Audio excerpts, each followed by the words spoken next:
My ration app ખોલીને તમારે mobile number અહીંયા પર દાખલ કરો। અહીંયા પર ઓટીપી દાખલ કરો।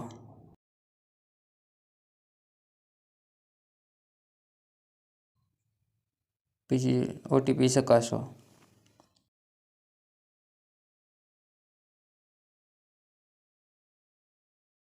પછી આધાર કેવાયસી પર ક્લિક કરો। પછી બોક્સની નિશાની પર દબાવી દો। કેપ્ચા કોડ દાખલ કરો।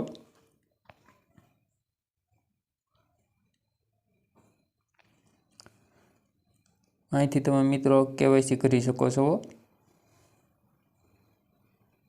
આ સભ્યના નામ છે, જે સભ્ય બાકી હોય તેના। પછી આધાર મોબાઈલ સ્થિતિ પર ક્લિક કરો। કેપ્ચા દાખલ કરો।